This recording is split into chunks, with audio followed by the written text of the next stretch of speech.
125 orang meninggal. Ini kronologi kerusuhan usai laga Arema FC melawan Persebaya di Stadion Kanjuruhan.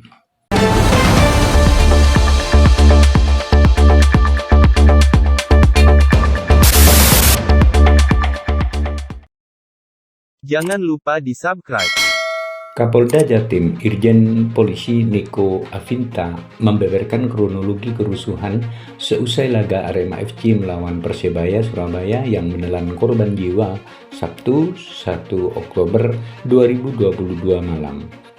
Niko menjelaskan biang kericuhan diduga dipicu rasa kekecewaan sejumlah supporter terhadap hasil kekalahan melawan Persebaya dengan skor 3-2. Seusai pertandingan, ribuan Aremania mendesak masuk ke lapangan. Melihat ribuan supporter masuk ke lapangan, pihak keamanan dari Polri dan TNI langsung melakukan pengamanan. Kejadian berlanjut dengan aksi lempar-melempar antara supporter dengan petugas keamanan.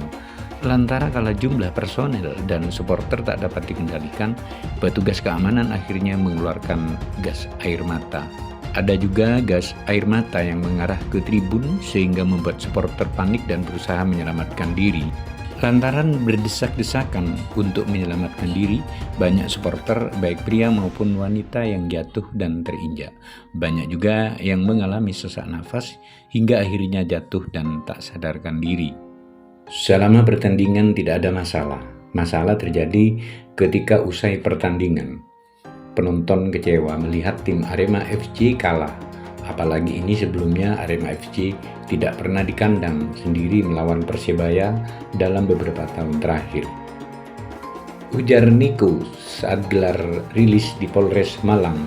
Niko menambahkan motif para supporter Arema FC turun ke lapangan juga dengan maksud berusaha mencari pemain dan ofisial Arema FC. Mereka bermaksud menanyakan ke pemain dan ofisial kenapa sampai kalah.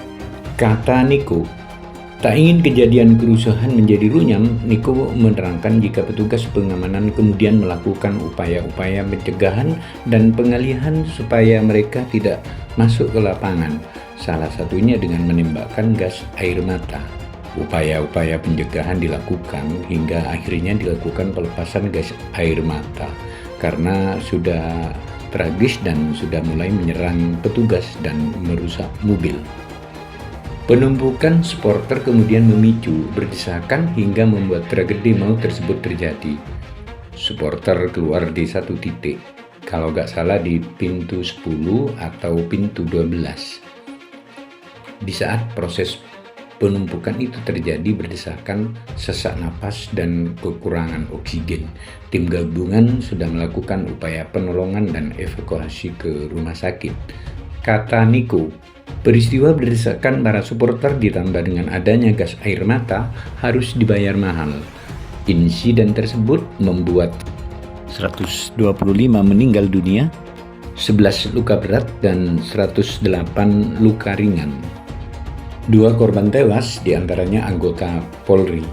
Niko menduga kuat salah satu penyebab jatuhnya korban lantaran kehabisan oksigen akibat berdesakan. Kendaraan yang rusak diserang berjumlah 13 mobil rusak, 10 diantaranya mobil dinas Polri, sisanya mobil pribadi. Ucap Niko, menurut Niko dari 40.000 penonton yang hadir, tidak semuanya anarkis dan kecewa. Hanya sebagian 3.000-an yang turun ke lapangan, sedangkan yang lain tetap di tribun stadion. Ini saya mau menyampaikan kalau semuanya taat mengikuti aturan, maka kami akan melaksanakannya dengan baik. Jelas Niko. Niko juga meyakini tindakan yang dilakukan petugas termasuk penembakan gas air mata dilakukan karena adanya respon terhadap kelakuan supporter. Semua ini ada sebab akibatnya. Kami akan menindaklanjuti dan sekali lagi kami mengucapkan bela sungkawa. Kita akan melakukan langkah-langkah agar tidak terjadi lagi tragedi seperti ini, tutupnya. Mobil jenazah silih berganti memasuki IGD Rumah Sakit Wafa Husada Malang. Aremania memadati halaman. Pasca kerusuhan di Stadion Kanjuruhan Malang setelah laga Big Match Arema FC melawan Persebaya Surabaya. Situasi terkini Rumah Sakit Wafa Husada Malang ramai dengan mobil jenazah yang silih berganti memasuki instansi gawat darurat atau IGD. Supporter Aremania memadati halaman untuk mencari kabar rekannya yang meninggal dunia usai laga berakhir ricuh. Tampak banyak jenazah berjejer di salah satu ruang di IGD. Suasana duka begitu kental menyelimuti halaman rumah sakit. Direktur Rumah Sakit Wafa Husada Malang, Dr. Bambang Dwi, ketika memberi informasi, kita saat ini menangani supporter yang masih hidup, sementara yang sudah meninggal diserahkan ke keluarga untuk dikuburkan. Yang meninggal kabarnya akan dibawa ke RSA semuanya. Soalnya kita tidak punya fasilitas untuk jenazah. Karena jumlahnya banyak, kita cuma punya satu. Bambang menjelaskan pihaknya belum bisa memberikan kepastian secara gamblang terkait jumlah pasti jenazah supporter Arema FC yang berada di Rumah Sakit Wafa Husada Malang.